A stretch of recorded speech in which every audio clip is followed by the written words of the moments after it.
Let us punish the guilty. Let us reward the innocent. My friend, can your heart stand the shocking facts about grave robbers from outer space?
All of us on this earth know that there is a time to live and that there is a time to die.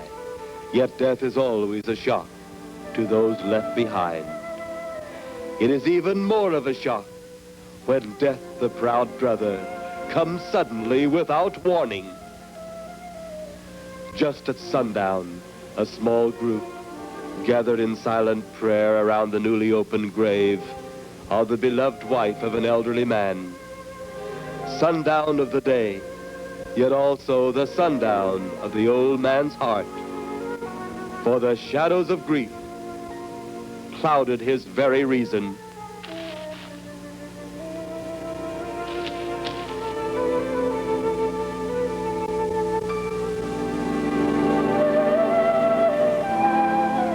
The funeral over, the saddened group left the graveside.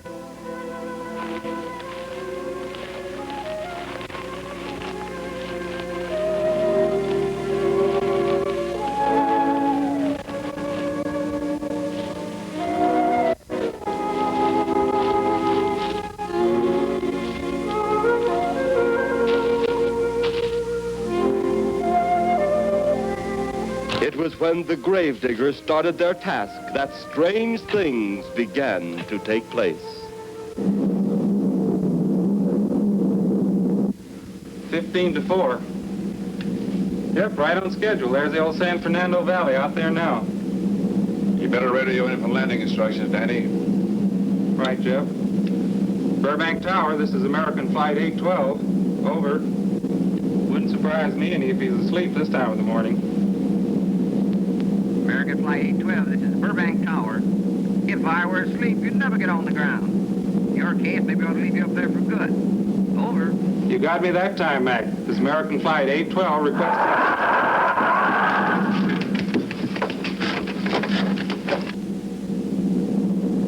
Burbank Tower to American Flight 812. Over.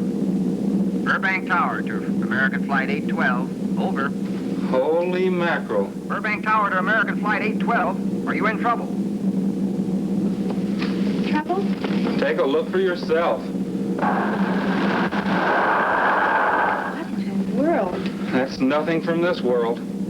Burbank Tower to American Flight 812. Are you in trouble? Are you in trouble? Mayday, mayday. Stand by, Burbank Tower. You suppose the passenger saw it? I doubt it. Most of them were asleep.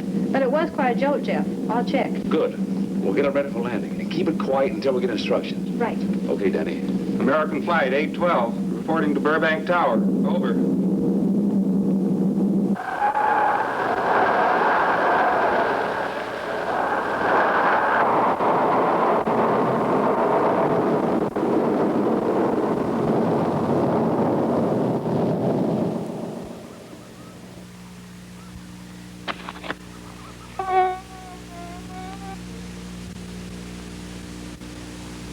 Did you hear anything? I thought it did. Don't like hearing noises, especially when ain't supposed to be any. Yeah, sort of spooky-like. Maybe we're getting old. Whatever it is gone now. That's the best thing for us, too. Gone. Yeah, let's go.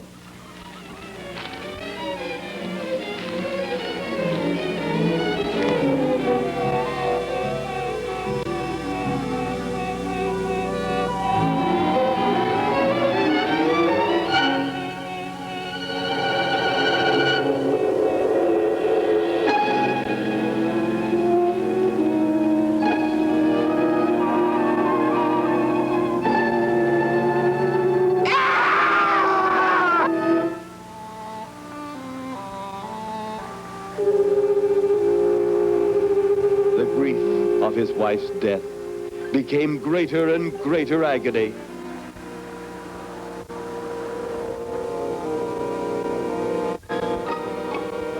The home they had so long shared together became a tomb, a sweet memory of her joyous living.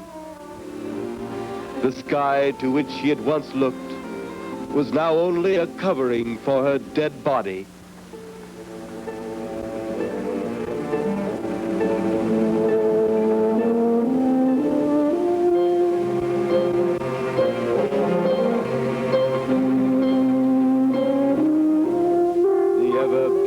Flowers she had planted with her own hands became nothing more than the lost roses of her cheeks.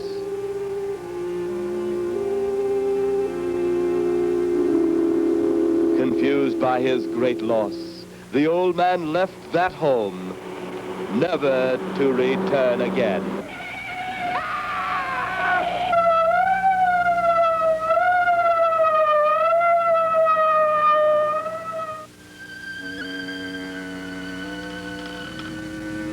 At the funeral of the old man, unknown to his mourners, his dead wife was watching.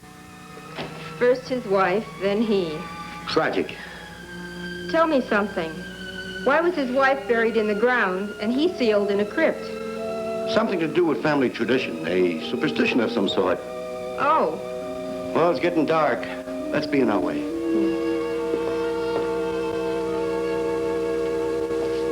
Then, as two of his mourners left his final resting place,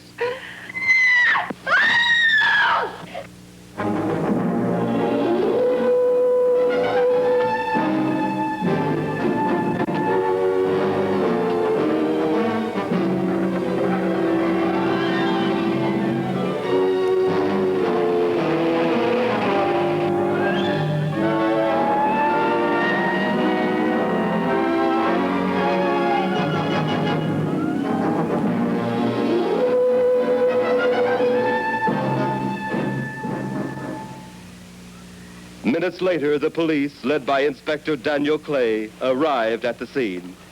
Who found them? The man and girl. Medical examiner been around yet? Just left. The morgue wagon ought to be along most any time. You get their statement?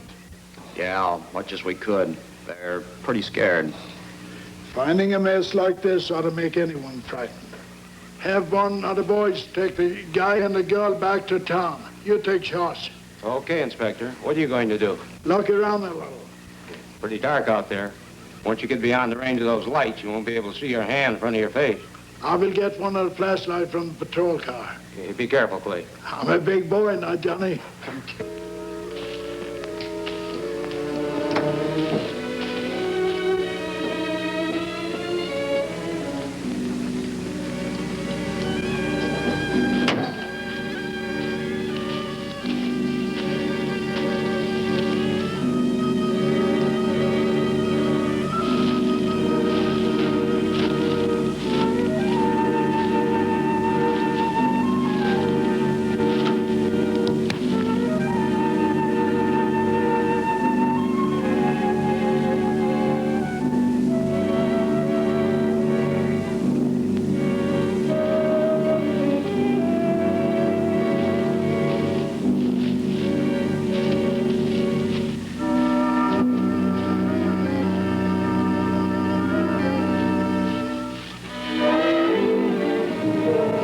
Oh, it looks like a bobcat tore into them.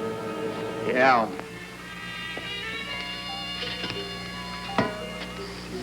Say, Lieutenant, did you get that funny odor? How could I miss it? Oh, that'll be the morgue wagon now. That's the fifth siren in the last hour. Something's happened down at the cemetery. A lot of police cars and lights. I stopped, but I didn't see anything. Oh, well, whatever it is, the morning paper will carry the whole story.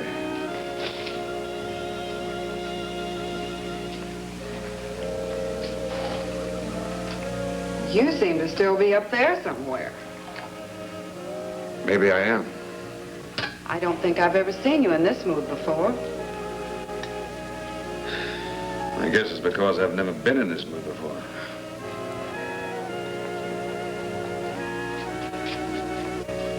Something about your flight? Yeah. What happened, Jeff?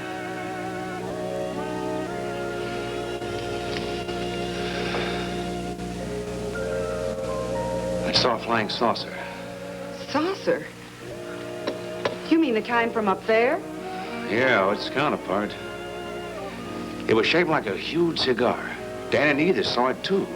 When it passed over, the whole compartment lighted up with a blinding glare. Then there was a tremendous wind that practically knocked us off our course. Well, did you report it?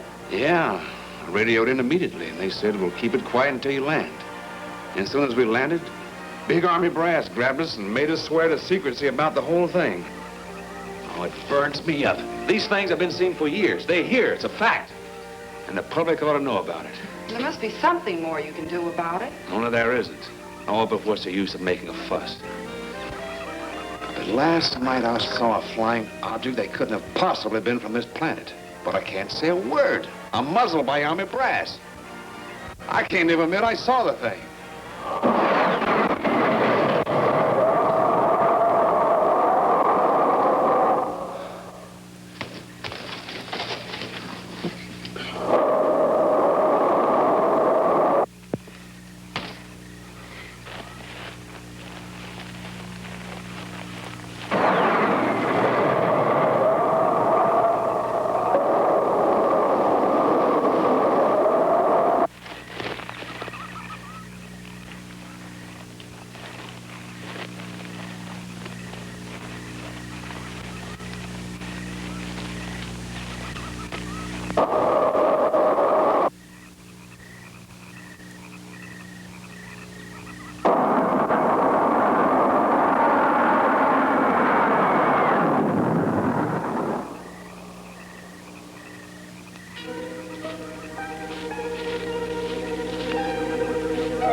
Sounds like crazy trouble.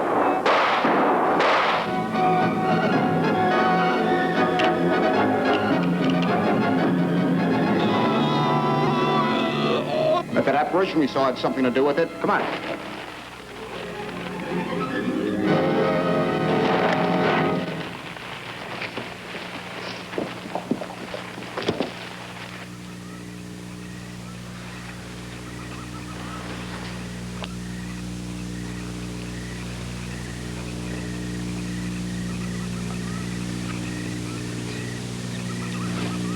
Is he dead? Yeah. He's messed up as bad as those two back there. Suppose that saucer or whatever it was had something to do with this? Your guess as good as mine, Larry. One thing's sure. Inspector Clay's dead. Murdered. And somebody's responsible. You're in charge now, Lieutenant. Yeah, guess I am. Kelton? Yes, sir? Get back up the car and get on the radio. Tell the coroner he's got to make another trip out here. Well, how about the lab boys? Well, who do you think we left back up the car? Boy Scouts? Come on, Larry. A man is murdered and somebody is responsible about it. That's right. What dialogue? Exactly. And wow, here we've got the flying saucer here flying. Hey, if you ever wanted to know how Ed Wood, used flying saucers, how he got them to fly his special effects, we've got Brett here, basically showing you how. There he is. He's doing it on cue this time. Yeah, amazingly enough. Way to go, Brett. There we go. Hi. You're watching the Nameless Movie Show. That's right, the TV 56 Midnight Nameless Movie Show. And I'm Mark Lavin. This is good old Ryan Mitchell. Ryan Mitchell. Yay, Ryan. Thank you. Okay, well, as you know, you're watching Plan 9 from Outer Space, an Ed Wood classic. Exactly. Yes, so. it is. And we have Ed Wood trivia. Yes, we do. Yes, we've got Ed Wood trivia. In fact, you can win a prize. The question is, what was Ed Wood's first film? What film did he direct? Actually, he wrote, he directed it, and he starred in it.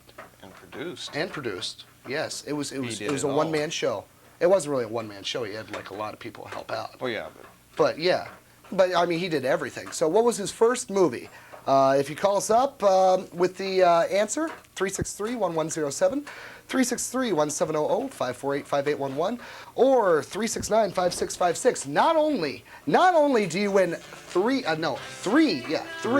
yes, three, not two, not one, but 3 videos from Video Central, overnight videos, plus you get posters. That's right. Say it ain't so. Posters. One is Copycat. Cool. That's that movie with Sigourney Weaver and Harry Connick Jr. Yeah, and I guess Harry Connick. I've never seen it. It's on pay-per-view. I know that. But you get that. Not only do you get that, but you also get this poster right here. This is a favorite. This is our producer's favorite, Chad Adams, Tommy Boy. And if you notice, Chad kind of looks like Tommy Boy. A lot like Tommy Boy. He's a little, in all ways. So, call us up with the right answer. Call us up with the right answer, and you get to win 3 movie rentals plus 2 posters. That's right, 2 posters. Also, polls are still open. 363-1107, 363-1700, 548-5811, or 369-5656. We'll announce the winner when we get back. When we get back, we're going to go right to commercial break and get back to the movie.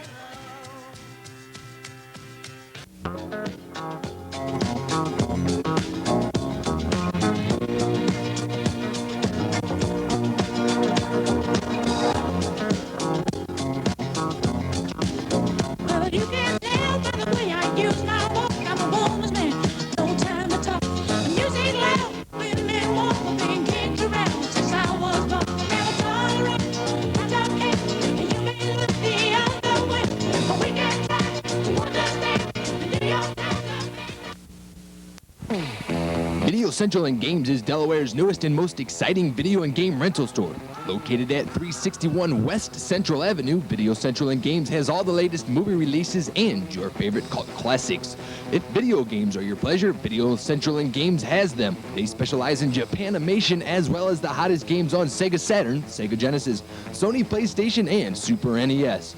Be sure to take advantage of the Tuesday and weekend specials. Video Central and Games, 361 West Central Avenue, just east of the underpass.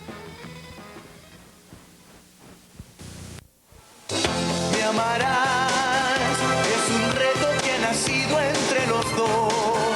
Eres la única mujer que se escapó al quererla amar. Hace 3 años te deseo. I like the feeling, my heart is beating, feeling breathless. Exercise, the more you do it, the better it gets. Go ahead, man, live it. Get your body language info. Call 1-800-AHA-USA-1.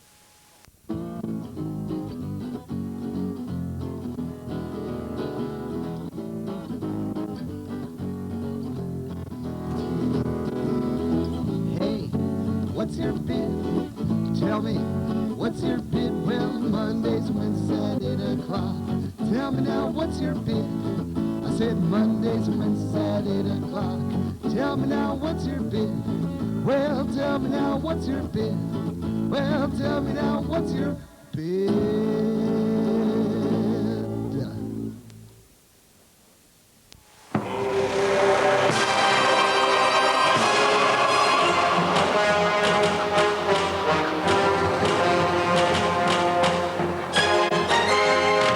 It is a test, not just of strength, but of the power of the mind. And if you complete the journey, you will be changed forever. The few, the proud, the Marines. Shut up! Please, don't get like this. Please, just don't get... Don't get like what? No, come here. Don't get like what? I didn't mean anything. It's just to get so angry. That's enough from you. Enough! Enough! Enough! That's enough! I'm gonna give you something to scream about. Get over here! Get up! I can't. I'm talking to you. Get up! I can't get it up. Don't do this. Don't do this. Stop crying! You're asking for it again! No!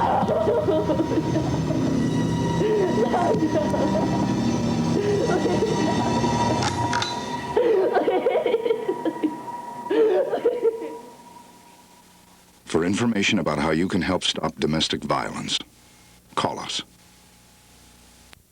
I am standing just 2 blocks east of what used to be called Pluggy's Town, a small little town where the Mingo tribe lived. Chief Logan lived here. It was said that they were a menace to the settlers. Here is now a reenactment of what it was like back then.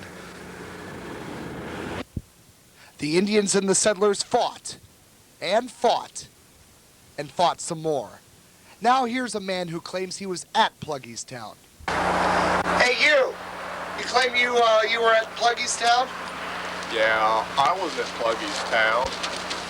There was settlers there and Indians. And Mama always said when there are settlers and Indians, that's like water and oil. It just don't mix. They started fighting and cursing and swearing. And I got scared, so I ran.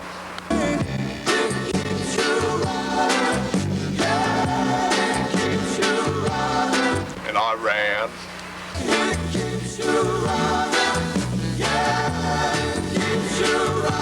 I know it does, baby. And I ran some more. It keeps you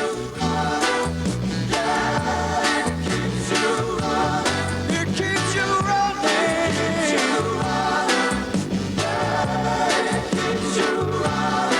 Till I just couldn't run anywhere else. So I turned around and I ran where I'd already run before. It keeps you running. It keeps you running. It keeps you running. Yeah, it keeps you running. I know it does, baby. It keeps you running. Yeah, it keeps you running. It keeps you running. Yeah, it keeps you running. It keeps you running. Next thing you know, I'm hiding on the roof with the dog. That's all I got to say about that.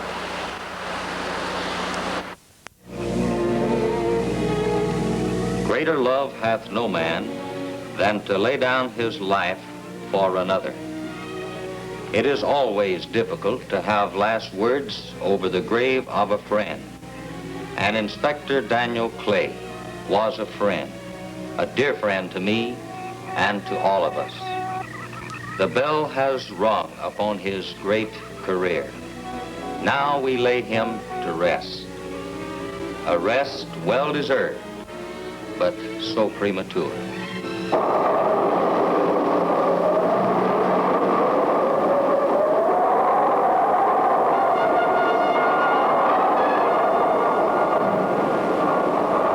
People turning south from the freeway were startled when they saw 3 flying saucers high over Hollywood Boulevard.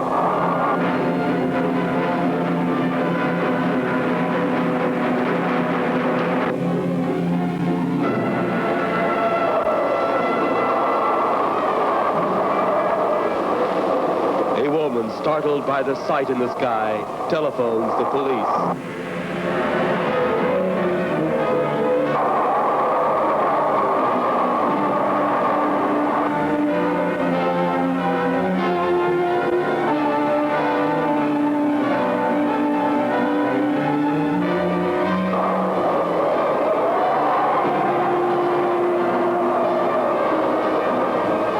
There comes a time in each man's life when he can't even believe his own eyes. Saucers seen over Hollywood.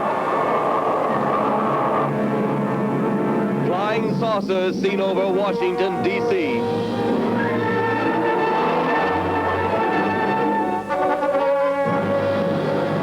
The Army convoy moved into the field.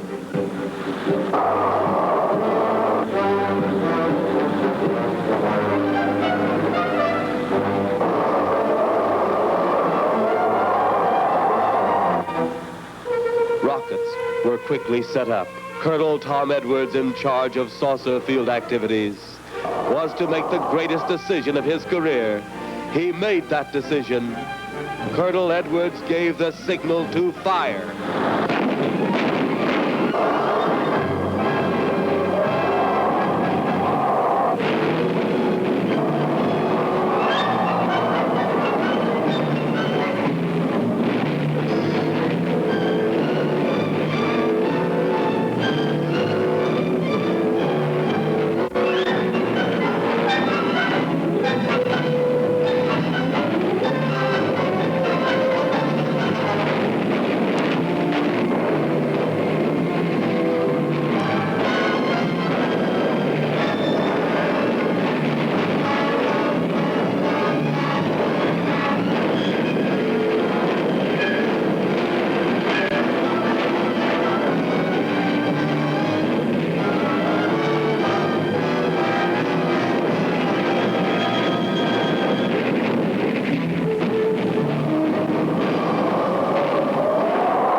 Swiftly as they had come, they were gone, even to the piercing eye of radar and the speeding jet fighters.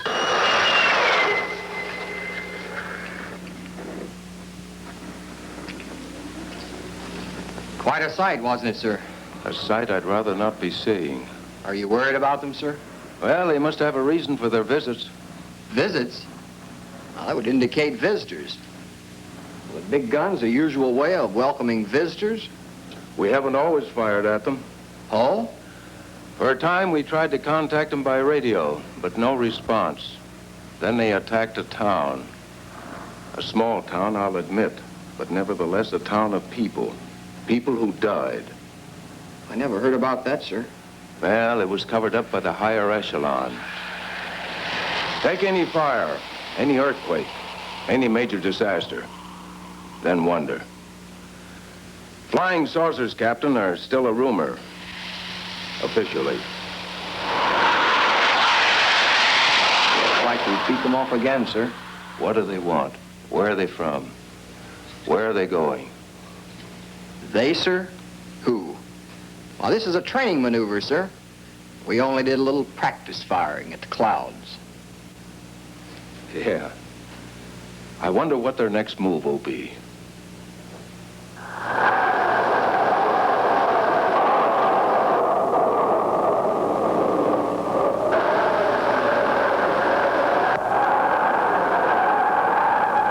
What will their next move be?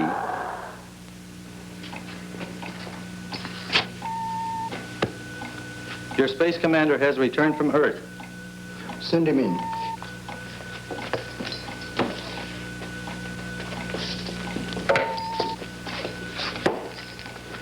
You have your report? We had to pull in here to Space Station 7 for regeneration. We're returning to the planet Earth immediately thereafter. What progress has been made? We contacted government officials. They refuse our existence. What plan will you follow now? Plan 9. It's been absolutely impossible to work through these Earth creatures. Their soul is too controlled. Plan 9. Ah, yes. Plan 9 deals with the resurrection of the dead. Long-distance electrode shot into the pineal and pituitary glands of recent dead. Have you attempted any of this plan as yet? Yes, Excellency. How successful has it been? We have risen 2 so far. We shall be just as successful on more.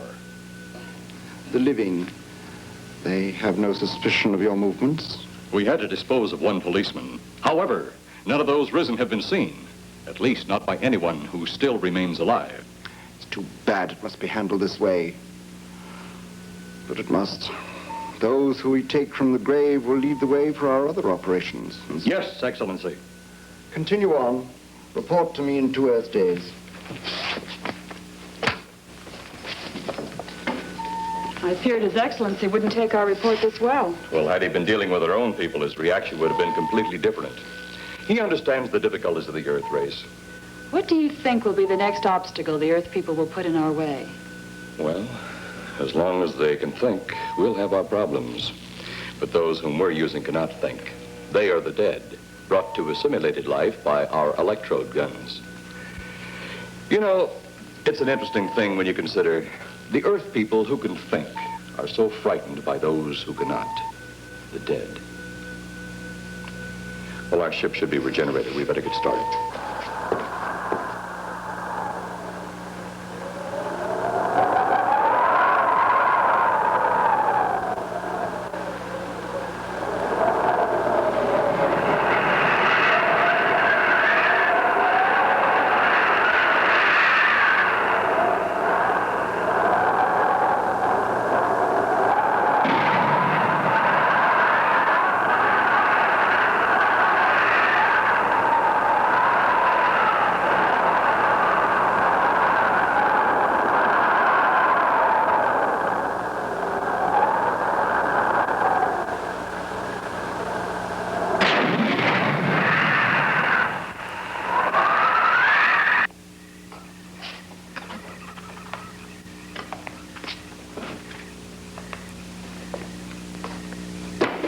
I still think you ought to go in town and stay with your mother until I get back. This is our home, and nothing's going to take me from it. Besides, most men try and keep their wives from going home to Mama. That's not the point. That's all the point there's going to be. Now toddle off and fly your flying machine, darling. But if you see any more flying saucers, will you tell them to pick another house to buzz? Be careful. Don't worry about me. Oh, you're the only thing I do worry about. Oh, forget about the flying saucers. They're up there. But there's something in that cemetery. And that's too close for comfort. The saucers are up there. And the cemetery's out there. But I'll be locked up in there. Now, off to your wild blue yonders. You promise you'll lock your doors immediately? I promise. Besides, I'll be in bed before half an hour is gone, with your pillow beside me. A pillow? Well, I have to have something to keep me company while you're away. Sometimes in the night when it does get a little lonely, I reach over and touch it. Then it doesn't seem so lonely anymore.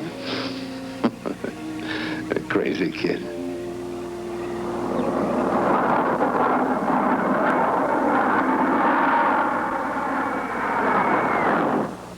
I do love you, darling.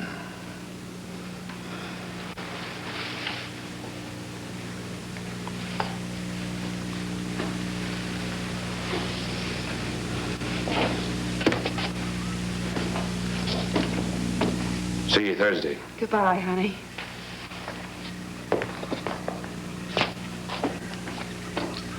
You know I'm not leaving you here until you're locked safely inside. All right, darling.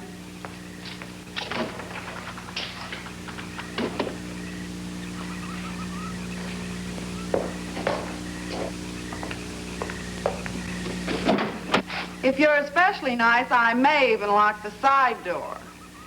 And be sure you keep the yard lights on.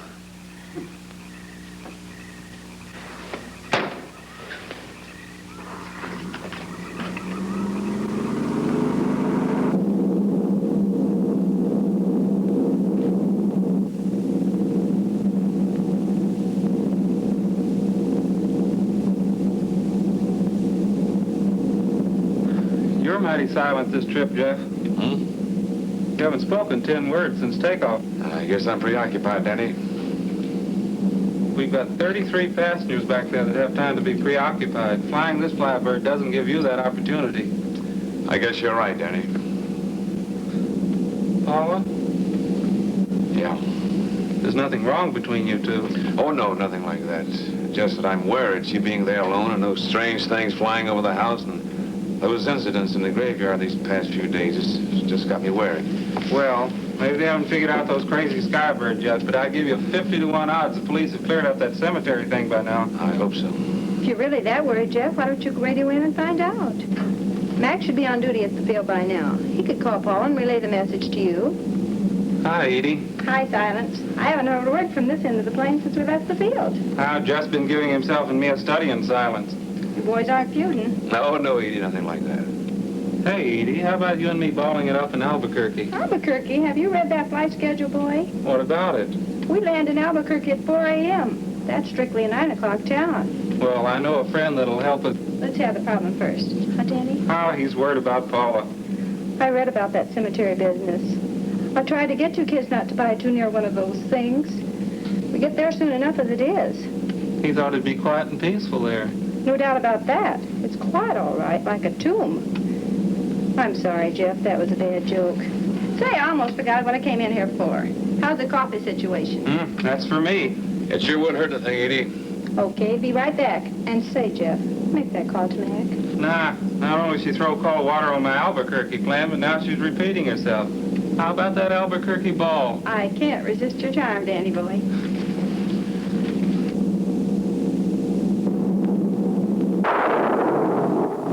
Residents near the cemetery paid little attention to the blast of thunder and the flash of lightning.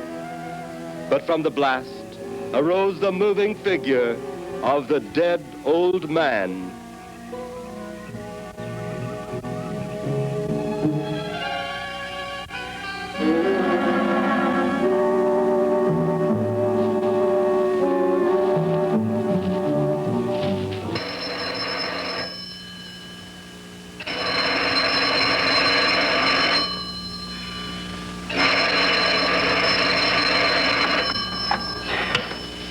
Hello?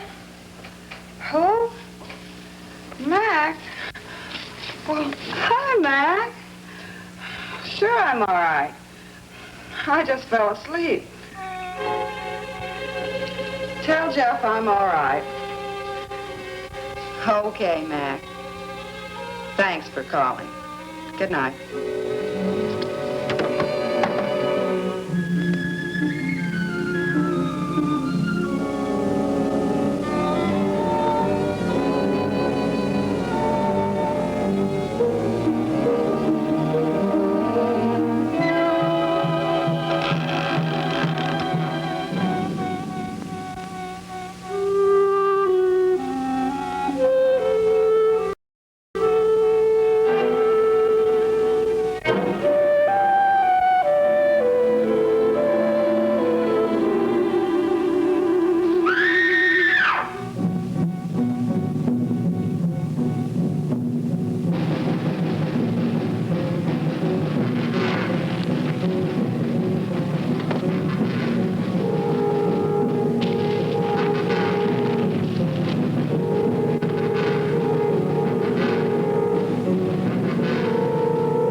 Mrs. Munch, what's wrong?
They'll be at the hatch in a moment. You can open it now, Tanner.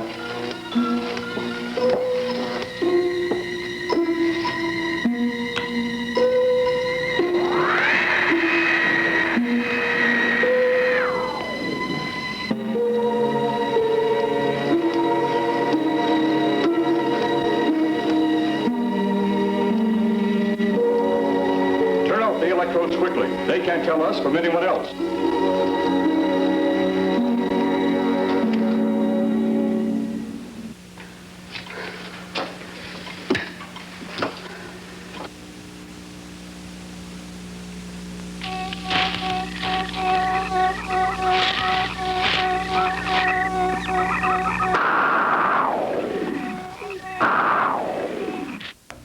Hi, we're back. Now, I don't know if many of you noticed in that last scene, the chase scene where, you know, the girl's running through the cemetery and Bela Lugosi is chasing her. Wait a minute, was that Bela Lugosi? Didn't look like him. Okay, so it was Ed Wood's chiropractor. Let's not be picky about it. Yeah. Anyways, now it takes a keen eye to detect this, but occasionally it would go from dark to light. Now, I know if you didn't pick up on it, you know, don't feel bad. It's really easy to miss. We have a winner. We do. Tell you the truth, you know what? I think the best part of this movie is that, you know, Bela Lugosi died during the filming of this movie. He passed away, and this is the last film Bela Lugosi was ever in. And, yeah. What a way to go out. Exactly. So, but to fill Bela's role, Ed Wood found his chiropractor, and because he looked supposedly like from Bela here up. Lugosi. Yeah, from the nose up, like Bela Lugosi, but you know he's taller, he's much younger, way younger. Yeah, but yeah, so and possibly thinner. Yeah, we do have a winner, by the way. Congratulations to Ryan Wells. Ryan Wells, he answered the trivia question. Ed Wood has done a lot of movies in his life, but the first movie that he directed, wrote, produced, starred in was Glenn or Glenda. Exactly. That's right, and hopefully we'll get that movie on our show sometime. That's a great film. But you are watching Plan 9 from Outer Space. Man, you know this won the Golden Turkey Award? I believe it is the worst film of all time. You know, to some. To us, It's very entertaining, actually. No, it's bad. Oh, okay. Well, Let's it might not be lie. bad. I think the best part of this movie is when Tor Johnson, the guy, the bald guy, gets up, rises out of the grave. And if you notice, when he's getting out of the grave, they take a shot of the grave, and it's like a really small tombstone. But when he's getting out, it's huge. It's just a huge tombstone. It's bigger than he is, which is really pretty amazing. But you know who makes this movie? I think it's Vampira that makes this movie. Vampira is the Without one a who shadow makes of a it. doubt. And the funny thing about Vampira was that, you remember Elvira? Elvira, she was one of those god-awful midnight movie hosts that I hate so much. Oh, yes, Elvira. I hate those guys. But anyway, yeah, she, Vampira used to be a midnight movie host and would show really bad films, kind of like what we're doing right now. But, you know, she sued Elvira because Elvira supposedly was stealing her idea. Who knew? Yeah. Anyway, the polls are still open. 363-1107, 363-1700, 548-5811, or 369-5656. The titles up for voting on are Attack of the Killer Bees. That's one. Mitch and Munch's Midnight Movie. That's another one. And The Freak Show. Yep, there they are right there. Which is ahead right now. Yeah, Freak Show's ahead by 2. Mitch and Munch's Midnight Movie has 1. Attack of the Killer Bees has 1, too. So, please, folks, please call us up and vote on the movie because, you know, you're deciding our fate. You basically are. You're deciding what the name of our show is. Right now it's the TV 56 Nameless Midnight Movie Show, and we would rather have a title than no name at all. Please don't stick us with a bad one. We'll be back in just a few moments. We're going to go to a little commercial break. We'll get back into the movie in just a bit, so stick around. Sitting on the park bench, eyeing little girls with batted heads.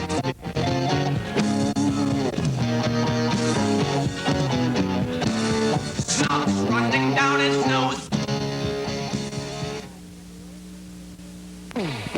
Video Central and Games is Delaware's newest and most exciting video and game rental store. Located at 361 West Central Avenue, Video Central and Games has all the latest movie releases and your favorite cult classics. If video games are your pleasure, Video Central and Games has them. They specialize in Japanimation as well as the hottest games on Sega Saturn, Sega Genesis, Sony PlayStation, and Super NES. Be sure to take advantage of the Tuesday and weekend specials. Video Central and Games, 361 West Central Avenue, just east of the underpass. If anyone ever tells you that you ask too many questions, that your thoughts aren't important, or you're trying too hard, if they say you should never stand out, get involved, stick up for what you believe, and if they tell you that you think too much, or that you dream too much, truth, if anyone ever tells you you're too much anything, or not enough anything, but what they think means nothing. A message from the U.S. Navy, where we believe the only way to grow is to rise to the challenge.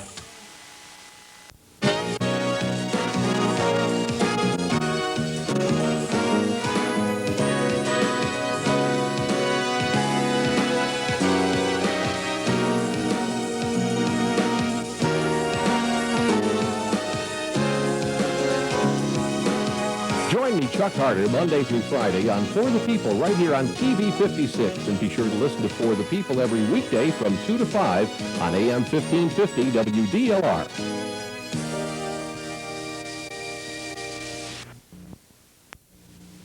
I'm Errol Comer. How far can we afford to privatize defense operations? Well, it depends on the function, but basically what we should do is privatize everything we possibly can because it's proven to be more efficient, consistent with national security. We cannot afford to jeopardize our young men and women who are soldiers, and therefore matters involving national security cannot, should not be privatized. Join us when we debate the issue this week on It's Your Business. A log cabin on the lake. Just me and my wife and fishing. I can tell you what I won't do. Won't just curl up and vegetate. Do something I've wanted to do since college. Go back to college. Eating un crucero. Alaska. Secure your retirement plans with U.S. savings bonds. When you think of retirement, you think no more boss, no more responsibilities. but it also means no more paycheck. So where would the money come from? I have a pension plan where I work, but will I still be working there 20 years from now? Start saving for retirement now with U.S. savings bonds. They're the easy way to save. They're the safe way to invest in your future. Get details where you work or bank, or write U.S. Savings Bonds, Department of the Treasury, Washington, D.C. 20226. Look, you work too hard not to reward yourself when you retire. Take stock in America. U.S. Savings Bonds.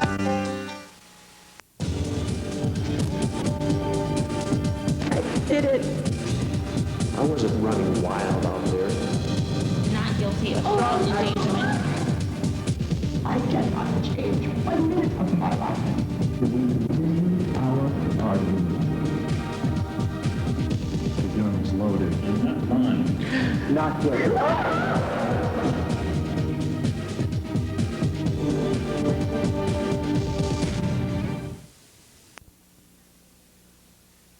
Well, I have to have something to keep me company while you're away.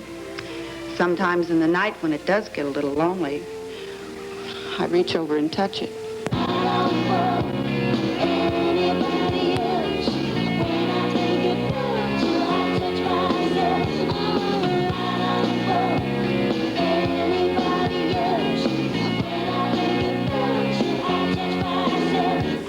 Then it doesn't seem so lonely anymore. A crazy kid.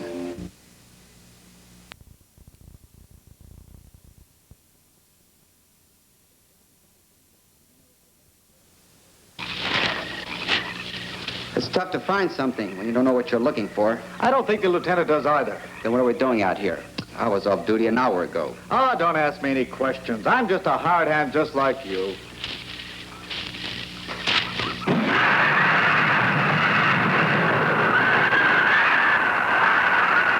What do you suppose that noise was? Whatever it was, it's no more strange than the other things happening around this cemetery. Spirits like old Farmer Calder talked about. Well, maybe. The only spirits he saw tonight were those I smelled on his breath. Oh, don't forget, Miss Trent claims to have seen them, too. She didn't have anything on her breath. She was hysterical. Well, true, she was frightened and in a state of shock. But don't forget that torn nightgown and the scratched feet. Yeah, I hadn't thought of that. Guess that's why you're a detective lieutenant and I'm still a uniformed cop. Sometimes it's only the breaks, Larry. Meantime, let's get going. Lieutenant, did you hear that? How could we help it? It sure was strange. Know what it was? No more than you do. If we're in for orders, I get out of here right now. It was a saucer. A flying saucer? What makes you say that? Do you remember the noise we heard the other night? We were knocked to the ground. How could I forget? Exactly. But you're not remembering that sound. There you're wrong, Lieutenant. I'm with the fact the sound is similar, but what about the blinding light? Well, haven't you heard? Been many times the saucer hasn't had a glow. Or a light of any kind, for that matter. That proves it. What next, Lieutenant? Oh, Lieutenant, maybe this doesn't mean much, but Jamie Mee found a grave that looks like it's been busted into. What? Where? Why, what? Come on, man, out with it. We haven't got all day to waste. Oh, just over there, beyond the crypt. All right, show us the way. Look, here it is, Lieutenant.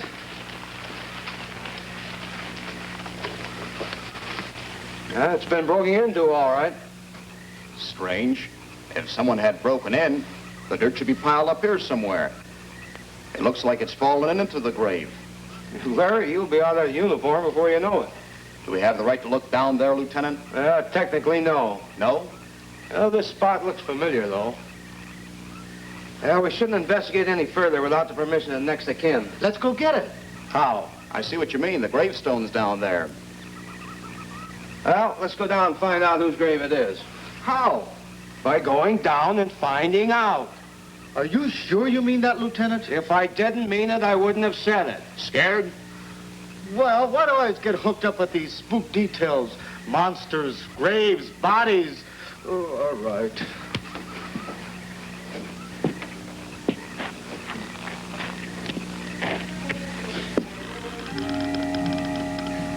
Casket's here, but nobody's in it. Can you read the name on the casket? It's too dark. Give me a flashlight. How about a match? We sure could try it. Let me have them. Okay.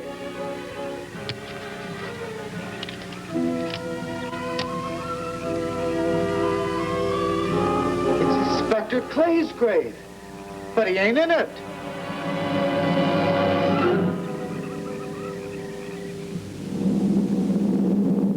But meanwhile, at the Pentagon in Washington, D.C.,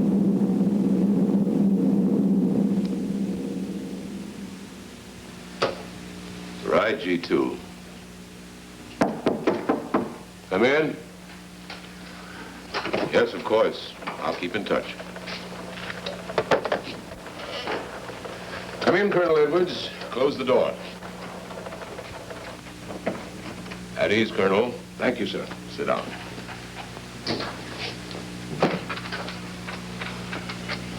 I understand, Colonel, you've been on tap for many of our saucer attacks. I'm in charge of field operations, sir. You believe there are such things as flying saucers, Colonel? Yes, sir. You've seen them? Yes, sir. You realize there's a government directive stating that there is no such thing as a flying saucer? Yes, sir. You stand by your statement that you've seen flying saucers? Well, yes, sir. This could mean a court-martial, admitting this against direct orders. General Roberts, may I speak freely? You may. How could I hope to hold down my command if I didn't believe in what I saw and shot at? I like you, Colonel. Thank you, sir. There are flying saucers. There's no doubt they are in our skies. They've been there for some time. What are we going to do about them? Who knows? Then they really are there. I thought you were convinced of that. I am. We've had contact with them. Contact?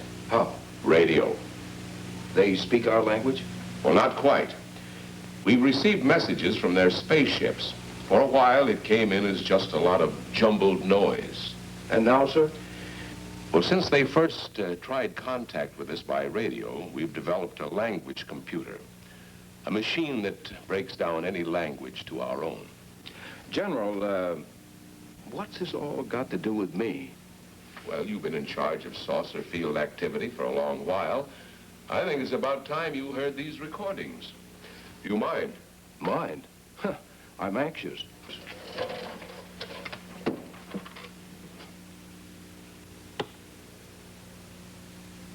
This is Eros, a space soldier from a planet of your galaxy. I fully realize our language differences. However, I also know you finally have perfected the dictolobotary, or as you on Earth call it, the language computer. So you can now understand that which I speak. Since the beginning of your time, we have been far beyond your planet. It has taken you centuries to even grasp what we developed eons of your years ago. Do you still believe it impossible we exist? You didn't actually think you were the only inhabited planet in the universe. How can any race be so stupid? Permit me to set your mind at ease. We do not want to conquer your planet, only save it. We could have destroyed it long ago if that had been our aim. Our principal purpose is friendly. I admit we have had to take certain means which you might refer to as criminal. But that is because of your big guns, which have destroyed some of our representatives. If you persist in denying us our landings, then we must only accept that you do not want us on friendly terms. We then have no alternative but to destroy you before you destroy us. With your ancient, juvenile minds, you have developed explosives too fast for your minds to conceive what you are doing. You are on the verge of destroying the entire universe. We are a part of that universe. This is our last...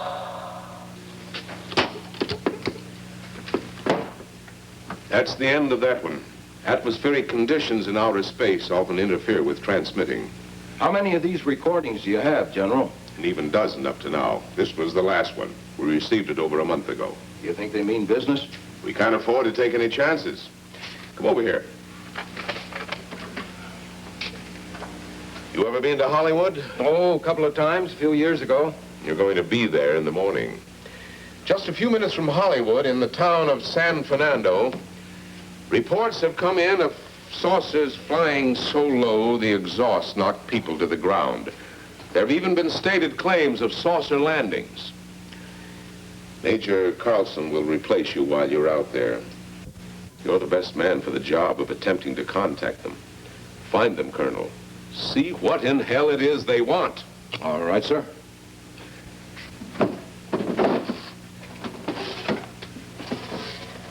These are confidential reports, Colonel. Read them over carefully on the plane. Turn them over to intelligence when you get to Los Angeles. They'll have further orders for disposition. Yes, sir. Colonel Edwards? Yes, sir. Good luck. Thank you, sir.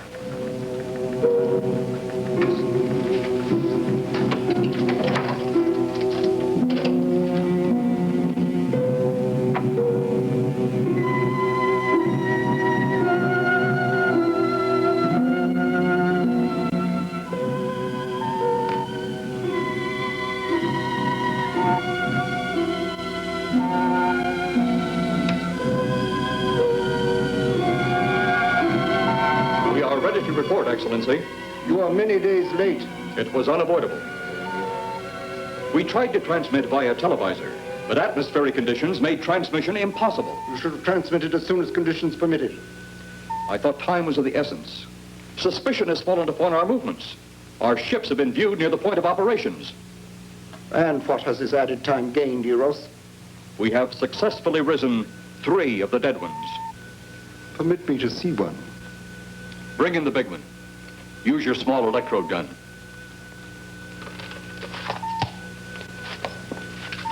I have taken 2 ships from your command. But that will leave only my ship. It is necessary that you continue your mission alone. I have need of your other ships elsewhere. Even though you have risen 3 of the Earth's dead, the plan is far from successful. And you, Eros, must prove it an operational success before more time, energy, ships, and your countrymen may be spent on it. We will not fail.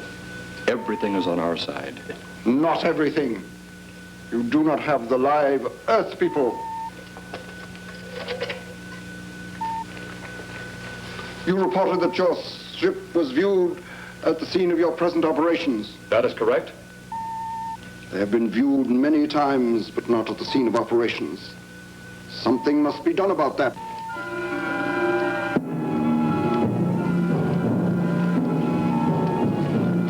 Stop him, Turner. He's close enough.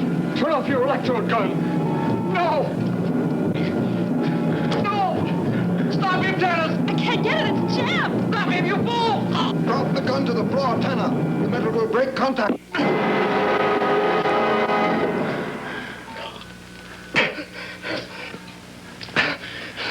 That was too close. Yes.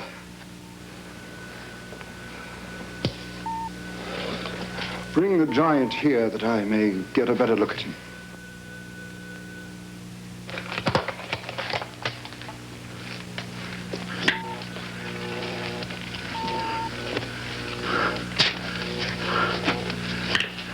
Yes, he's a fine specimen. Are they all this powerful on planet Earth? This one is an exception, Excellency. What are the other 2 like? One is a woman, the other an old man. An old man, you say? Yes, Excellency. This gives me a plan. Put the big one away. Pick up your electrode gun. Make sure it's in working order before pointing it at him. Whatever made it jam seems to have been cleared by the fall. Take him back to the ship.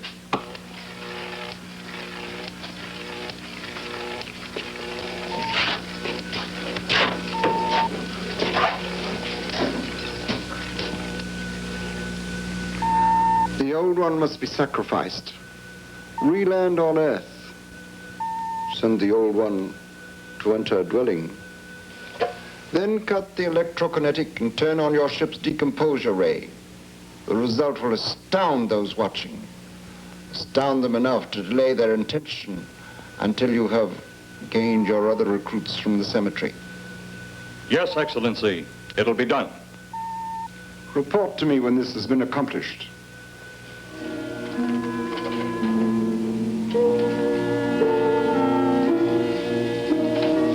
Eros, the Earth people are getting closer to that which we fear. Since they will not listen or respect our existence, they cannot help but believe our powers when they see their own dead walking round again, brought about by our advancement in such things. As soon as you have enough of the dead recruits, march them on the capitals of the earth. Let nothing stand in your way.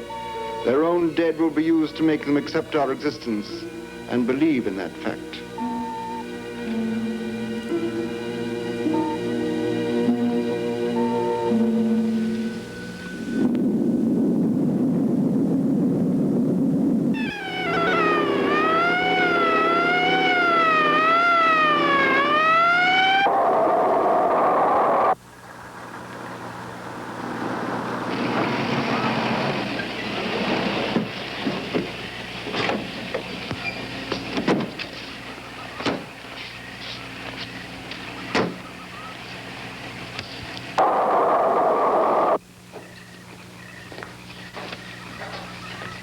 Miss Strand.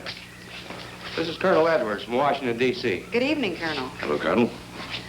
Colonel, would like to ask you a few questions. Questions? What about, Colonel? May I sit down? Oh, I'm sorry. Please do. I want to ask you about your strange experience the other night when you saw the flying saucer. After that, the police brought me home.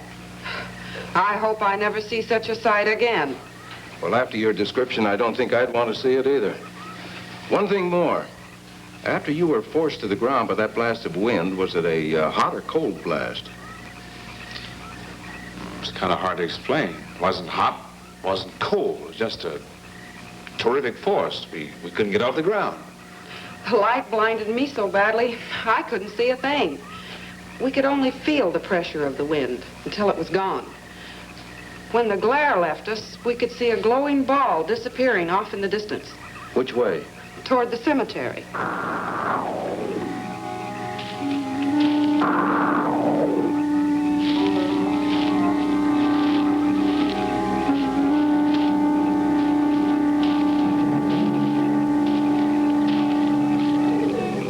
This is the most fantastic story I've ever heard. And every word of it's true, too. That's the fantastic part of it. Colonel, we found a lot of suspicious things out in that cemetery. Then again, didn't find anything to base a fact or suspicion on. Hey, you hear anything?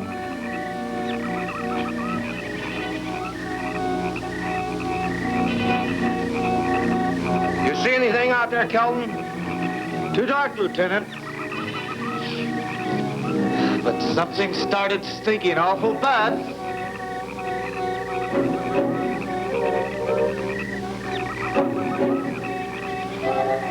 There's something out there.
What do you make of that?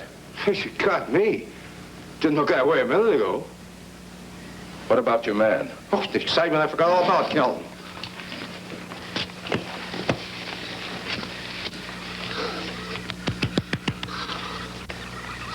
He'll be all right in a few minutes. Did you see that thing? Did you get it? We got it. What was it? It didn't fall. I fired every bullet I had. So did I. I don't know what it was or what happened. But unless that bag of bones over there can reassemble itself, it's out of the running now. Oh no, the evil chiropractor just bit the dust. My goodness, wow, what a movie, huh? What a movie. You've got everything. You've got Bela Lugosi. You've got Bela Lugosi's evil twin, the evil chiropractor. Bela Lugosi, I guess you can say Bela Lugosi did bite the dust finally in this movie. Exactly. Exactly, because like supposedly now he's dead. Okay, actually it was the chiropractor. It's kind of confusing. Who knows who's It's very dead? confusing. I don't know. know. You know, the thing that mind boggles me is how somebody can. You saw that scene with the police officer? How he just fell down with one karate chop. What mind boggles me is how can somebody just like fall down and be struck unconscious by just one karate chop? That's a good question, Mark. Here, Ryan, come over. Yes? Oh my goodness. Well, the polls are still open. 363-1107, 363-1700-548-5811, or 369-5656. We'll be getting to a graphic real soon. Hopefully, there it is, right there. Midnight movie polls are open. Like it says, please give us a call. This will be the last segment you can call in. Attack of the Killer Bees is at 2. Mitch and Munch's Midnight Movie is at 4, and the Freak Show, surprisingly enough, is at 6. Right now. 6 votes for the Freak Show. Please give us a call. You're deciding our fate. 363-1107, 363-1700, 548-5811, or 369-5656. Give us a call right now. Ryan, we'll be back. Ryan.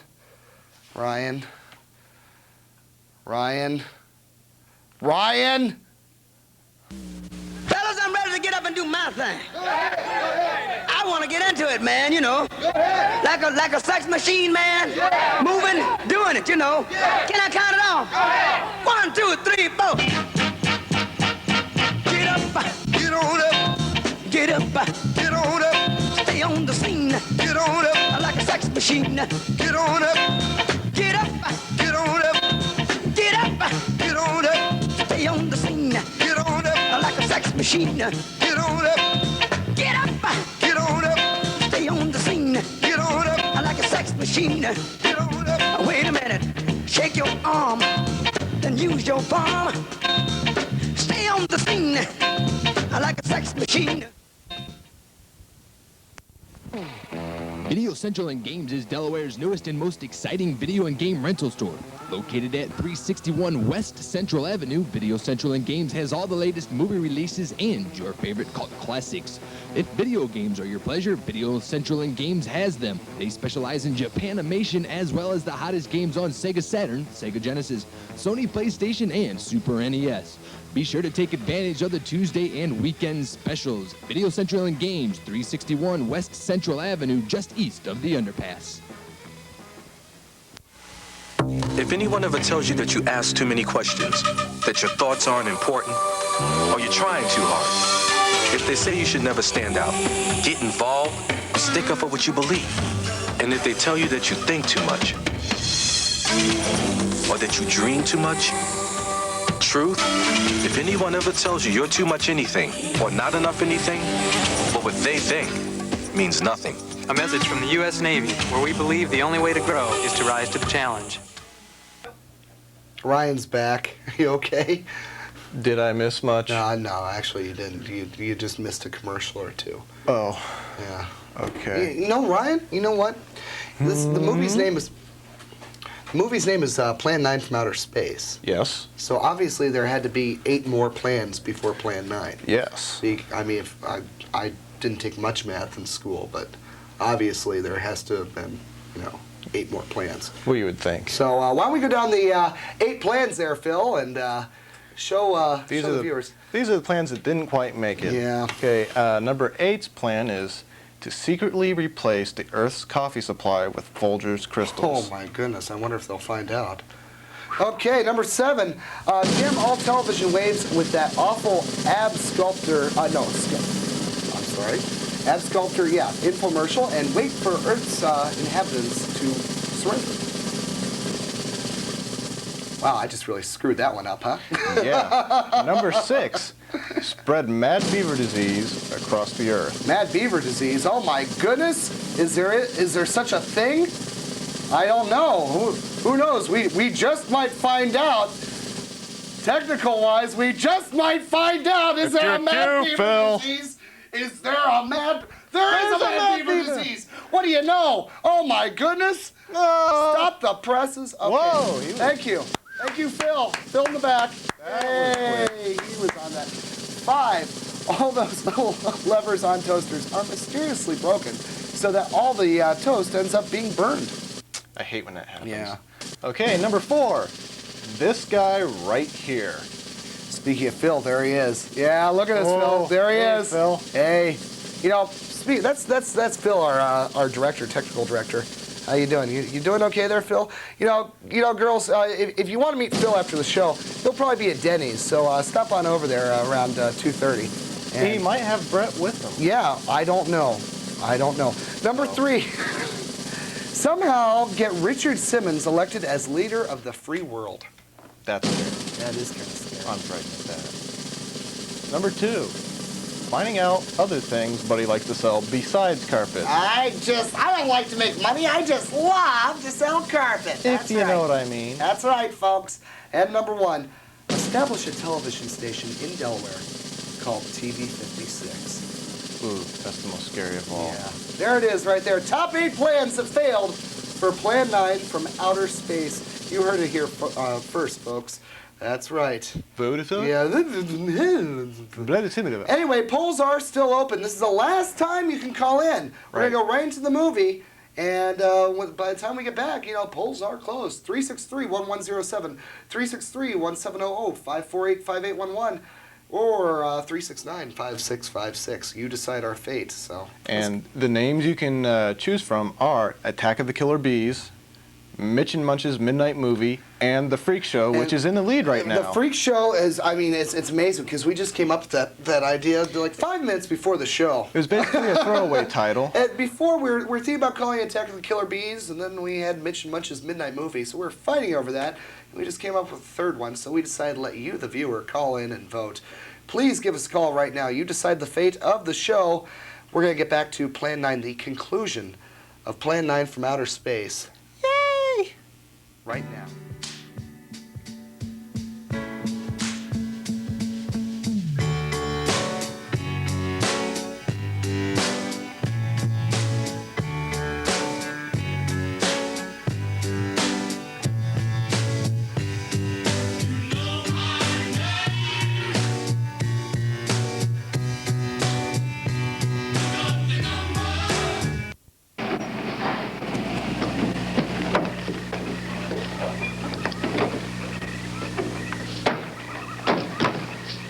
Colonel, I've been out here so often, you think I've taken a lease on this place. Not a long lease, I hope. I see what you mean. But you know, I can't help but feel the answer's out here somewhere. Is the girl safe? Mrs. Trent, you better stay with the car. Stay here alone?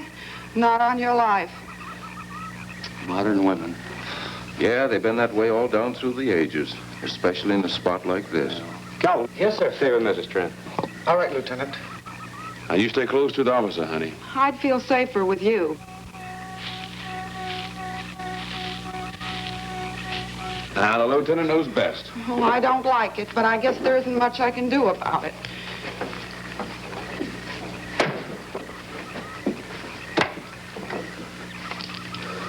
You have a gun? No. You know how to use one? After 4 years in the Marine Corps? Here. You think we'll need these? You never tell. Let's get going.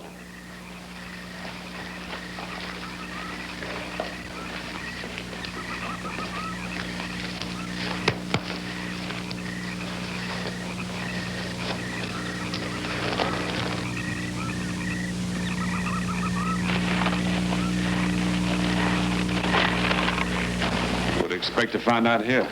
Well, there's only one answer to that, Mr. Trent. We'll know when we find it. Inspector Clay's grave's right over here. Is that the one you told me was broken into? Yes.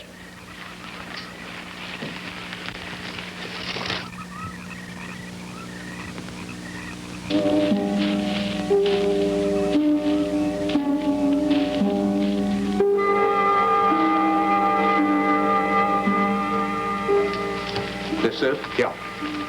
Looks to me like someone had broken out instead of in. I figured that, but that's impossible. I wonder. Look, Colonel, some things just can't happen. Yeah, well, after that apparition that was draped across Mr. Trent's patio, I would say we should keep our minds open to anything. Look, Colonel, I'm a policeman. I've got to deal in facts. But I guess I'll have to go along with you. You know, I'll bet my badge right now we haven't seen the last of those weirdies.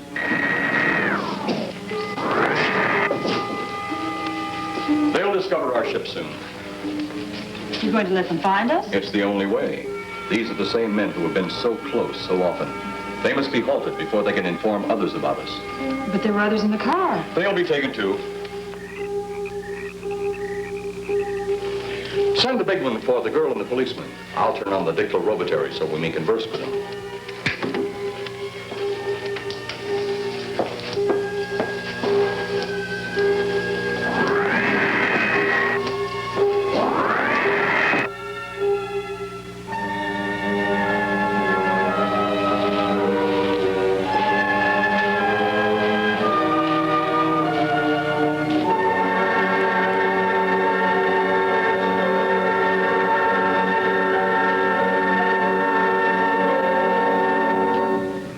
Maybe we're barking up the wrong tree.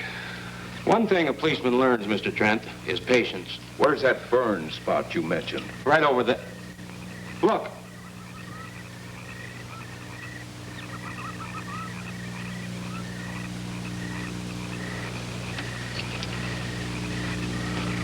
We'll investigate, but move carefully.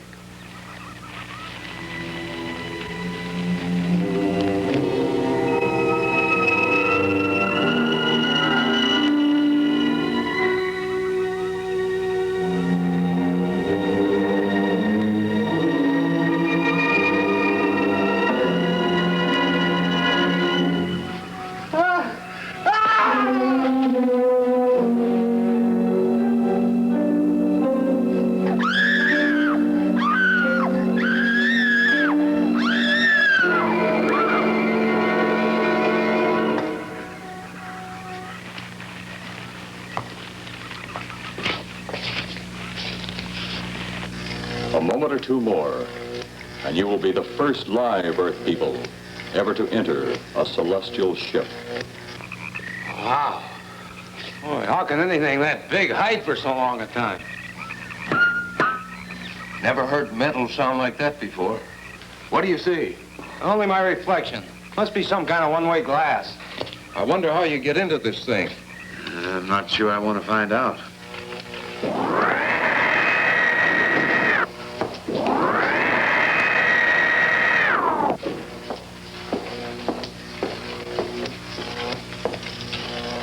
They're just outside.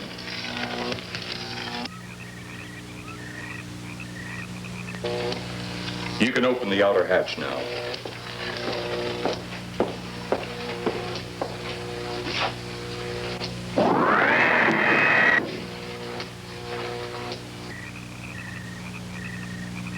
Look out! You going in that thing? That's what we're here for. I don't know. The way these things speed around, we might just get in there and off it goes. That's the chance we take.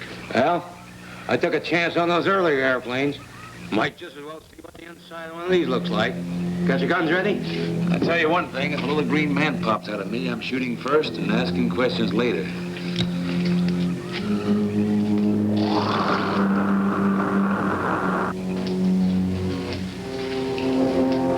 in the outer chamber now.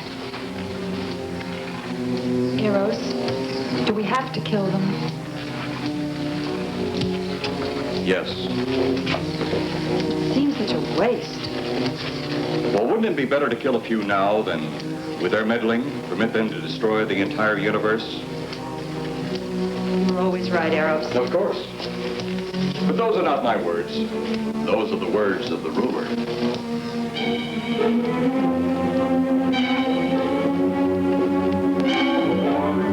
You two stay right where you're at. We will do as you command. For the moment. No, for the moment about it. You just do as I tell you.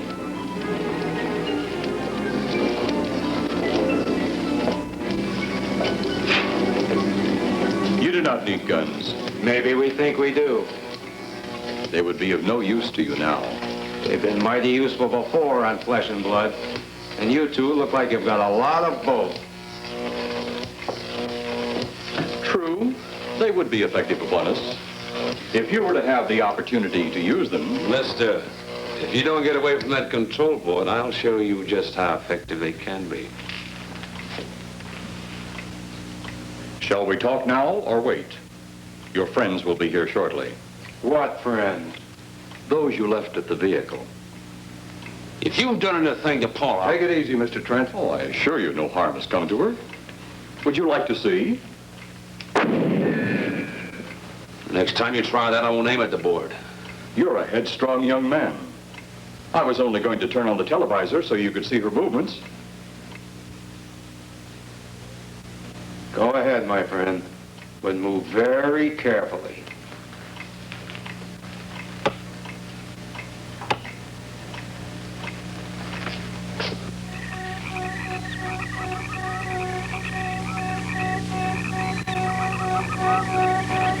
She's only fainted.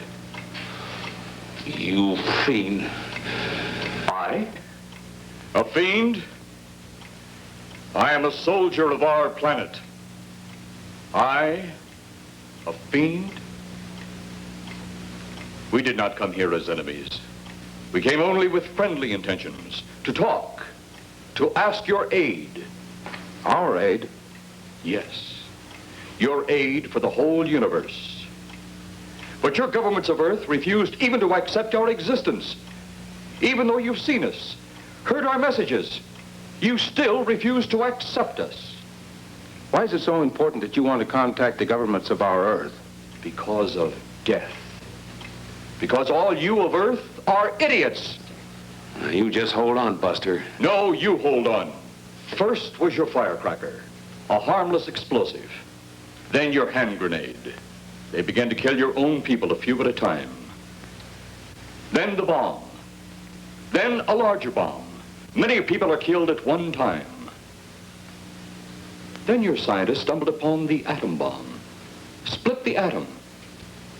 Then the hydrogen bomb, where you actually explode the air itself.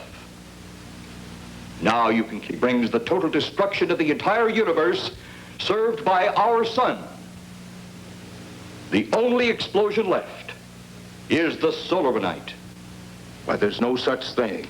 Perhaps to you, but we've known it for centuries. Your scientists will stumble upon it as they have all the others. But the juvenile minds which you possess will not comprehend its strength until it's too late. You're way above our heads. The solar night is a way to explode the actual particles of sunlight. Why, that's impossible. Even now, your scientists are working on a way to harness the sun's rays. The rays of sunlight are minute particles. Is it so far from your imagination they cannot do as I have suggested? Why, a particle of sunlight can't even be seen or measured. Can you see or measure an atom? Yet you can explode one. A ray of sunlight is made up of many atoms. So what if we do develop this solar night bomb? We'd be even a stronger nation than now. Stronger. You see? You see? Your stupid minds. Stupid! Stupid! That's all I'm taking from you. Get back here, you fool! Let him finish.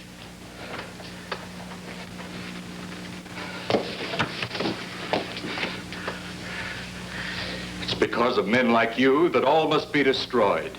Headstrong, violent, no use of the mind God gave you. You talk of God? You also think it impossible that we too might think of God? You, who wear the uniform of your country, you see, I wear the uniform of my country. Yes, we've had to use drastic means to get to you, but you left us no alternative. When you have the Solarite, you have nothing. Nor does the universe. You speak of solar and night, but just what is it? Take a can of your gasoline. Say, this can of gasoline is the sun. Now, you spread a thin line of it to a ball, representing the earth. Now, the gasoline represents the sunlight, the sun particles. Here we saturate the ball with the gasoline, the sunlight. Then we put a flame to the ball. The flame will speedily travel around the earth, back along the line of gasoline to the can, or the sun itself. It will explode this source and spread to every place that gasoline, our sunlight, touches. Explode the sunlight here, gentlemen. You explode the universe. Explode the sunlight here, and a chain reaction will occur direct to the sun itself and to all the planets that sunlight touches, to every planet in the universe. This is why you must be stopped. This is why any means must be used to stop you. In a friendly manner, or as it seems, you want it. He's mad. Mad? Is it mad that you destroy other people to save yourselves? You have done this. Is it mad that one country must destroy another to save themselves? You have also done this. How then is it mad that one planet must destroy another who threatens the very existence? That's enough! In my land, women are for advancing the race, not for fighting man's battle. Life is not so expansive on my planet. We don't cling to it like you do. Our entire aim is for the development of our planet.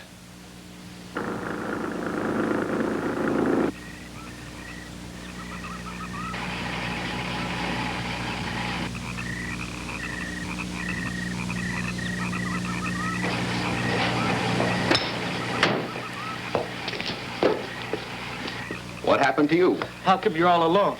I asked for lots of help. You sounded drunk or something on the radio. If I didn't see it with my own eyes, I'd never believe it. Believe what? It was horrible. And he almost broke my shoulder. Look, what are you trying to say? If you don't make sense, we'll never get to the bottom of this. Now, who slugged you?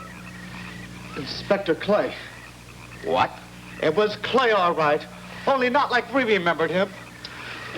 Well, his way was busted into, wasn't it? Next, you'll tell me you saw skeletons. We did, earlier. Now I know you're off your rocker. All of us saw it. The lieutenant, the colonel, everybody. Where's the lieutenant now? We've got to find him. Mrs. Trent is gone. I was left here to guard her. But Clay showed up and put me out of the running. And the second time tonight, and I'm getting darn tired of it. Which way were they going? Off that way. Come on.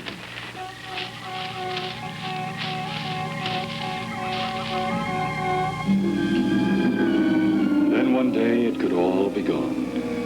One big puff of smoke and ball of fire. All that out there, the stars, the planets, all just an empty void. You two had better come along with us. Come with you? Where? The police station. So it seems you think you have the upper hand. Look out that window.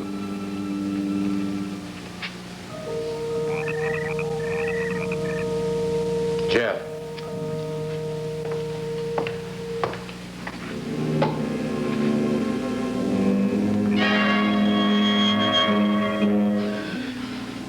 She is unarmed, but he would kill in seconds if I so choose.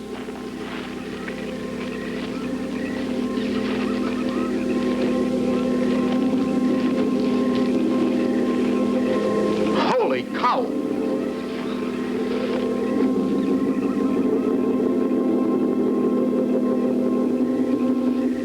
Look there.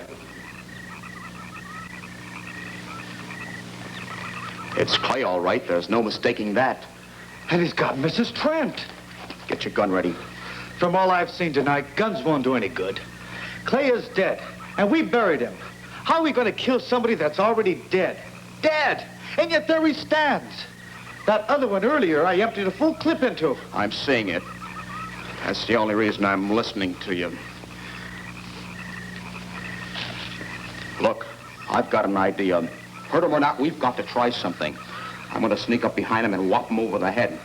That ought to make a move. Follow me. Even when Clay was alive, he couldn't run fast enough to catch me. So when he does, you grab Mrs. Trent and run like lightning in the opposite direction. Oh, you think it'll work? Know of anything else to try?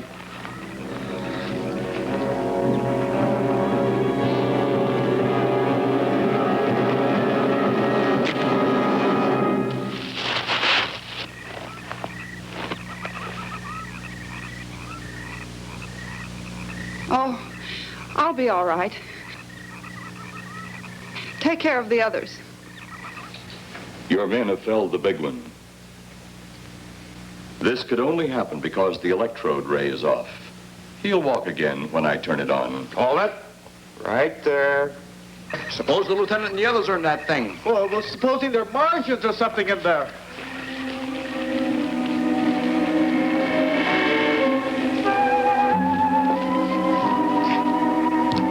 Come on, let's go. Open up in there. Open up. Get that door open. Colonel, I wouldn't know one switch from another.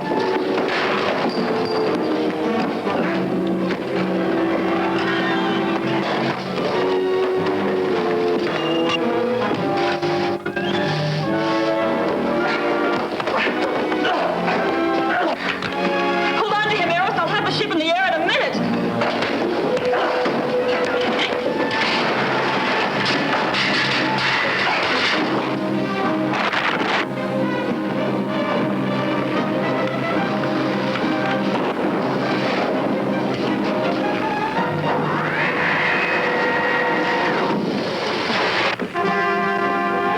Get out of here, Jeff. The ship's on fire.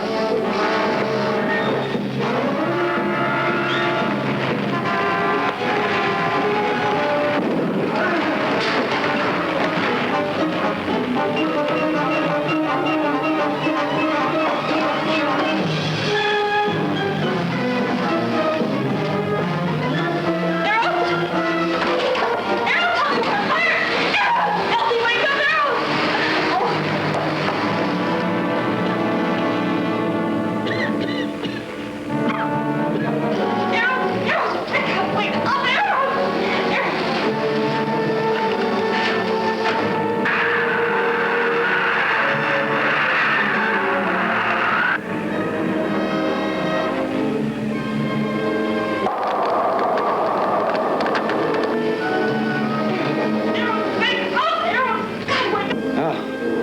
I wonder if that's the last we'll see of them.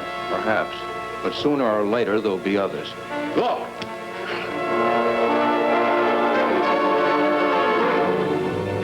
Have they caught that woman?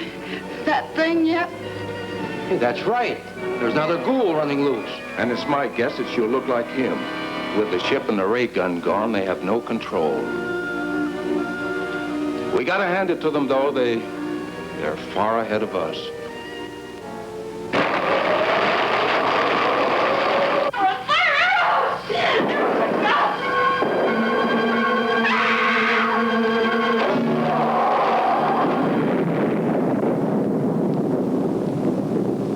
My friend, you have seen this incident based on sworn testimony.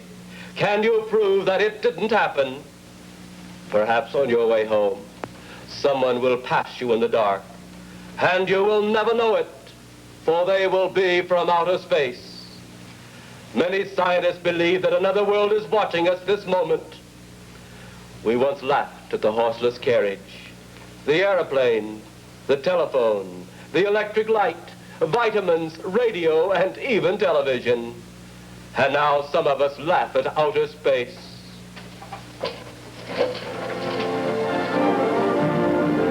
God help us in the future.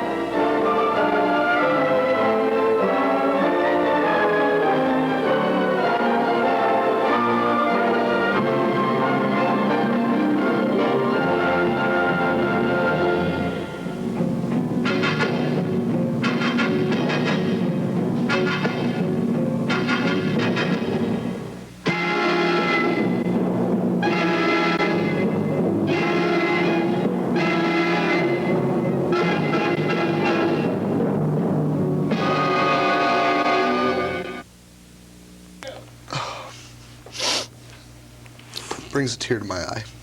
That's the end of our movie. Wow. What a great movie to start out with. Man, we had vampire women, we had ghouls, spaceships, flying Tupperware. Fat zombies. Yeah, Tupperware on fire. That was like one of those Greek dishes flying around the... And you know what? I did not know this, but apparently spaceships have wooden tables. Yeah, they do. Who knew? I never knew that. That's, well, maybe it's cheaper. I don't know. I'm so disillusioned. But there was everything. I mean, what a movie to start out with. Exactly. Spaceships, aliens, just everything. Wow. And in more weeks to come, we'll have great blockbuster films such as Plan 9 coming to you. In fact, next week, we've got Little Shop of Horrors. Ooh. The original or the remake? No, the original. Yeah, the black and white version. That's how much we can afford. No, actually the original is much better than the remake. The remake was actually a musical. In fact, the remake was based on the original, but the remake was based on the Broadway show that was based on the original. See, the Broadway show, they added music to it. But, Little Shop of Horrors is about this. They tend to do that on Broadway. Well, yeah, what can you do? But, no, Little Shop of Horrors is about a very angry, hungry plant. Yeah. That likes to eat people. A big plant. Should be a great film. Okay, tell you what, poll-wise, we're not done yet. Can you believe it? We thought we were through. Oh, I'm not on that camera. I'm on this one. Okay, poll-wise, we are not done yet. Can you believe it? I mean, I thought we were going to be finished. I thought we would have had a name, but we have a tie. We have a tie right now. Mitch and Munch's Midnight Movie and The Freak Show, 6-6. So we're gonna have to do a tiebreaker right now. Attack of the Killer Bees just died. That was just, I guess that was a bomb, much like our movie. Yeah. Yeah. Very much so. So Attack of the Killer Bees is not in on the polls anymore. We're gonna open the polls back up for the next 2 minutes. We're gonna go to a commercial break and come back. In the next 2 minutes, call 363-1107, 363-1700, 548-5811, or 369-5656. This is the last time you can call, folks. Decide between Mitch and Munch's Midnight Movie or The Freak Show in the next 2 minutes, and we'll pick a winner when we come back. Flood those phone lines, kids. Please call us up.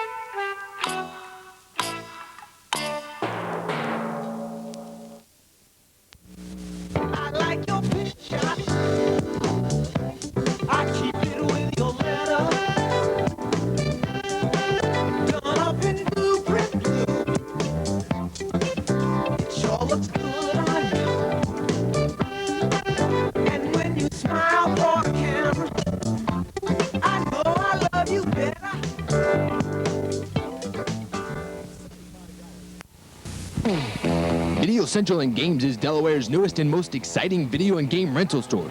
Located at 361 West Central Avenue, Video Central and Games has all the latest movie releases and your favorite cult classics. If video games are your pleasure, Video Central and Games has them. They specialize in Japanimation as well as the hottest games on Sega Saturn, Sega Genesis, Sony PlayStation, and Super NES.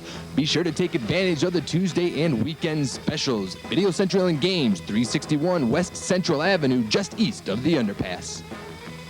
In times of need, all across the land, we're your friends and neighbors who lend a helping hand. And through the years, when our nation called, we're the ones who answered, standing tall. When we were needed, we were there. The ones who showed we care, carrying the weight on these proud shoulders.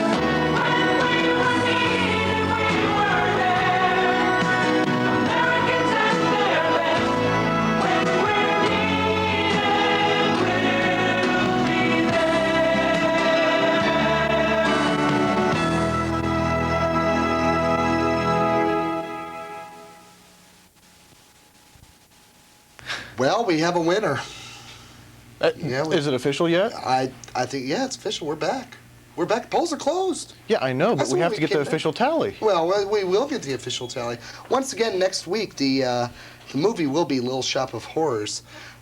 Great film. Jack Nicholson's first film. Yes. Good old Jack. Yes. His very first, he's got a very a bit role. In fact, maybe like 5 minutes. Actually, no, it's more like 2 minutes. If you blink, you'll miss him. More than likely. Of course, we're going to point out to you because we're nice guys.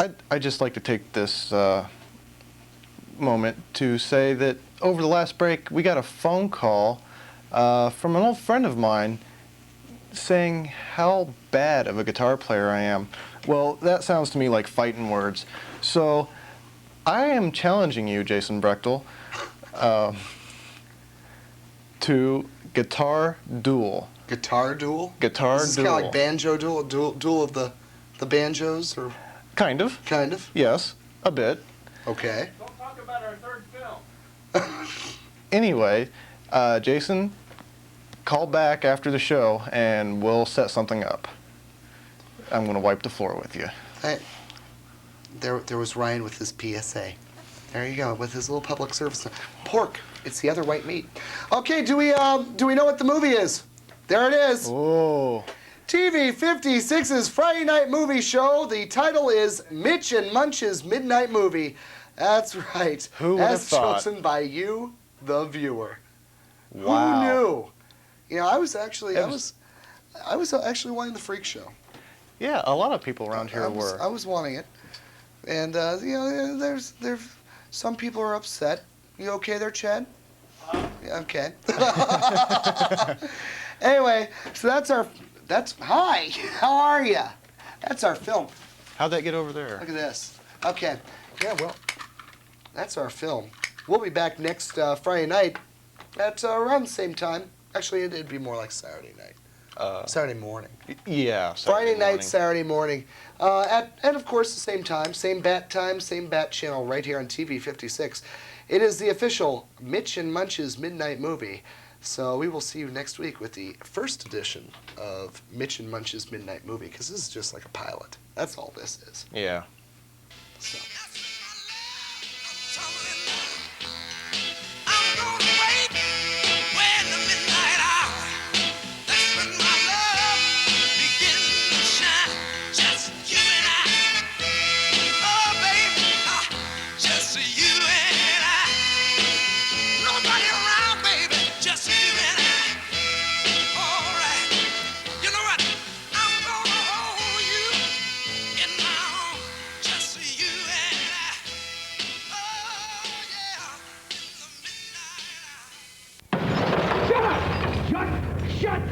Please, don't get like this. Please, just don't get. Don't get like what? No, come here. Don't get